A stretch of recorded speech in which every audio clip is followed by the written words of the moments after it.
Hi. Hello. నమస్తే అందరికీ. Welcome to my channel. ఇప్పుడు మనం చెప్పుకోబోతున్న స్టోరీ 'లవ్ యూ కన్నా' ఎపిసోడ్ 11.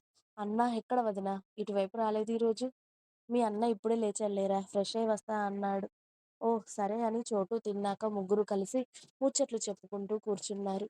కృష్ణబాబు లేచి ఫ్రెష్ అయ్యి జాను వాళ్ళ దగ్గరికి వచ్చాడు. "గుడ్ మార్నింగ్ అన్నా." "గుడ్ మార్నింగ్ రా చోటు" అని సిరిని పిలిచాడు కృష్ణ. "ఏంట్రా హెల్ప్ కావాలే?" "ఏంటో మేం బయటికెళ్తున్నాం. వీళ్ళ అమ్మ గనక ఫోన్ చేస్తే 'జాను నీ దగ్గరే ఉంది' అని చెప్పు" అన్నాడు. "రేయ్! ఎప్పుడో మీ పనులకు నాకు పడతాయిరా దెబ్బలు." "అబ్బా! అలా ఏమీ అవ్వదే." "ఏమో నాకు డౌట్‌నే. అక్క నువ్వు చాలా ఘోరంగా మాట్లాడుతున్నావు తెలుసా" అని మధ్యలోకి వస్తాడు చోటు.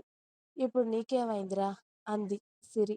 "మరి నేనుండగా నీకెలా దెబ్బలు పడనిస్తానక్కా" అన్నాడు చోటు. "ఏం చేస్తావురా మరి" అంది సిరి. "ముందు నేను దెబ్బలు తిన్నాకే నిన్ను కొట్టమని చెప్తానక్కా. మరి నువ్వొక్కదానివే దెబ్బలు తింటే ఏం బావుంటుంది చెప్పు" అన్నాడు చోటు. "అందుకే నీకోసం నేను కూడా కొన్ని దెబ్బలు తింటాలే సిరక్కా" అన్నాడు. "తు ఎదవ. అయ్యో పొగడకక్కా నాకు సిగ్గవుతుంది" అని మెలికలు తిరుగుతాడు చోటు. వాళ్ళిద్దరి గొడవ చూస్తూ నవ్వుతూ ఉన్నారు కృష్ణ ఇంకా జాను. "సరేరా మరి మేం వెళ్తున్నాం. మీరు మేనేజ్ చేయండి" అన్నాడు కృష్ణ. "మేం చేయక చస్తామా కానీ ఒక 500 ఇవ్వు" అని చేయి చాచుతుంది సిరి. "ఎందుకే?" "మేం ఐస్ క్రీమ్ పార్లర్‌కి వెళ్ళాలి." "ఇప్పుడు అవసరమా సిరి?" "నాకవసరమేరా అన్నయ్య. నువ్విస్తావా? ఇవ్వవా?" అంది. "నేనివ్వకపోతే నువ్వు ఊరుకోవు కదా తల్లీ" అని వాలెట్ నుండి 500 నోట్ తీసి ఇచ్చాడు కృష్ణ. "ఓకే. ఇక మీరు వెళ్ళొచ్చు" అంది. "పదవే" అన్నాడు కృష్ణ. "ఎక్కడికన్నా?" "ఏ చెప్తే గాని రావా?" "ఆహా అది కాదురా ఎవరైనా చూస్తారేమో అని." "ఎవరు చూస్తారు? నీ బాబు, నా బాబు షాప్ నుండి రాత్రి వరకు ఇంటికి రారు. ఇక మీ అన్న కూడా అంతే. ఇంకేంటి చెప్పు." "సరే పద వెళ్దాం." "ఒక్క నిమిషం కారు తీసుకొస్తా" అని వెళ్ళి కారు తీసుకొని జాను ముందు తీసుకొచ్చి ఆపాడు. జాను కూర్చున్నాక "రండి మిమ్మల్ని కూడా పార్లర్ దగ్గర డ్రాప్ చేసి వెళ్తామని" సిరి, చోటుని కూడా కారులో కూర్చున్నాక వాళ్ళని దారిలో పార్లర్‌లో దింపేసి వీళ్ళు వెళ్లారు. ఇక ఉండబట్టలేక "ఎక్కడికి తీసుకెళ్తున్నావు కన్నా" అని అడిగింది జాను మెల్లిగా. "మేం ప్రగతి నగర్‌లో తీసుకున్న ఇంటికే." "అక్కడికెందుకురా ఇప్పుడు" అంది జాను. "వెళ్ళాక చెప్తాలేవే ఎందుకో." ఒక 20 నిమిషాల తర్వాత ఆ ఇంటి దగ్గర కార్ పార్క్ చేసి ఇంట్లోకి వెళ్లారు ఇద్దరు. "కన్నా, అంకుల్ ఈ ఇంటిని రెంట్‌కివ్వమని చెప్పాడు అన్నావు కదా! ఏమయింది?"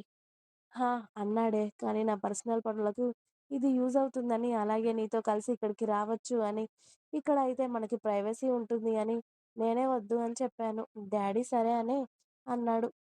"పర్సనల్ అంటే సిట్టింగ్‌కా మీకు?" "హా! అన్నీ కలిసి వస్తాయి కదే!" ఇక డోర్ లాక్ ఓపెన్ చేసి ఇంట్లోకి వెళ్లారు ఇద్దరు. జాను వెళ్లి హాల్‌లో ఉన్న సోఫాలో కూర్చుంది. కృష్ణ లోపల నుండి డోర్ లాక్ చేసి జాను పక్కన కూర్చొని ఆమెని తన ఒడిలోకి తెచ్చుకున్నాడు. జాను కృష్ణ కాలర్ పట్టుకొని అతడి కళ్ళల్లోకి చూస్తుంది. కృష్ణ చూపులు కూడా జాను వైపే ఉండడంతో ఆమె కళ్ళని నేలకు వాల్చేస్తుంది. "ఇటు చూడవే." "ఉహూ" అంటూ జాను గడ్డం పట్టుకొని ఆమె తలని పైకి అన్నాడు కృష్ణ. జానుకి అలా ఉండేసరికి ఎంత దాచుకున్నా ఆమె మొహంలో సిగ్గు తొంగి చూస్తుంది. "ఎందుకే అంత సిగ్గుపడతావు?" అని నవ్వాడు కృష్ణ. "అరె మాట్లాడవే. పొద్దున్నే నన్ను డిస్టర్బ్ చేసి నీ పాటికి నువ్వు వచ్చేశావు. ఆ తర్వాత నా పరిస్థితి ఏం కావాలి?"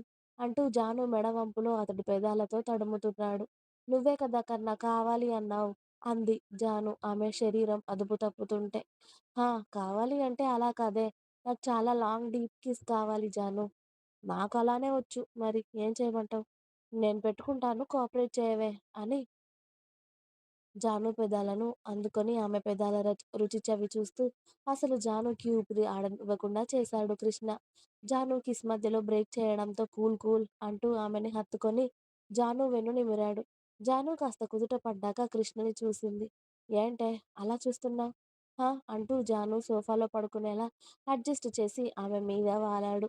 మెల్లిగా ఆమె ఒంటి మీద ఉన్న దుప్పట్టాని పక్కకి తీసి ఆ ప్లేస్‌లో అతడి మొహాన్ని అదిమాడు. జానుకి ఒంట్లో అలజడి మొదలై "కన్నా" అని కష్టంగా పిలుస్తుంది. "హ్మ్. చెప్పవే. ప్లీజ్ లేవరా. ఓయ్! నా లిమిట్స్ నాకు తెలుసే. ఓ నువ్వు భయపడి చచ్చిపోకు." జాను అప్పుడు కాస్త కుదుటపడి కృష్ణ మెడ చుట్టూ చేతులు వేసి ఆర్తిగా అతడి నుదుటిపై ముద్దు పెడుతుంది. తగ్గిన ఆమె హార్ట్ బీట్‌ని వింటూ ఏంటే టెన్షన్ తగ్గిందా? అని అడిగాడు కృష్ణ. హా! కన్నా! నీ కంటికెలా కనిపిస్తున్నానే నేను? పెళ్ళికి ముందే ప్రొసీడ్ అవుతా అనుకున్నావా? లేదురా! నీ భయం చూస్తేనే అర్థమైంది తల్లి. నువ్వలా చేస్తానేమో అని టెన్షన్ పడ్డావు కదా! అని ఆమె మొహం మీద విరిసిన చిరు చెమటని చూసి, అక్కడ నోటితో గాలి ఊదుతూ, మనకి ఎంతో స్పెషల్‌గా జరగాల్సిన దాన్నిలా ఎలా పడితే అలా కానిచ్చేస్తా అనుకున్నావే తిక్కలదాన అని ఆమె నడుముని గిల్లి పెట్టాడు. ఆవు కన్నా నొప్పిరా! మరి ఇంకొకసారి అనవసరంగా టెన్షన్ పడతావా? లేదులే కన్నా నీ పైన నాకు నమ్మకం ఉంది లేరా. ఆ! ఉండే అలా వీడేం చేస్తాడో ఏంటో అని కంగారు పడ్డావు కదా! అంతేగా. అరె! నువ్వు చెయ్యి వేస్తే నా హార్ట్ అలానే గట్టిగా కొట్టుకుంటుందిరా. దానికి నన్నేం చేయమంటావు చెప్పు? అవునా? హ్మ్. సరే తిన్నావా ఏమైనా? టిఫిన్ చేసే వచ్చా కదా! ఏమైనా తింటావా మరి? ఇప్పుడేమొద్దు అని సోఫాలో ఇద్దరు పక్కపక్కన కూర్చున్నాక, జాను కృష్ణ భుజంపై తల పెట్టుకొని అతడి చేతిని చుట్టేసి, ఇద్దరి అరచేతులు కలిపి పట్టుకుంటుంది. ఇంకా ఉంది. మీకు నా స్టోరీస్ నచ్చినట్టయితే ప్లీజ్ లైక్ చేయండి, షేర్ చేయండి. అలాగే ఛానెల్‌ని తప్పకుండా కొత్త వాళ్ళందరూ సబ్స్క్రైబ్ చేయండి. Please subscribe my channel. Thanks for watching my video. Bye bye. Please like, share and subscribe.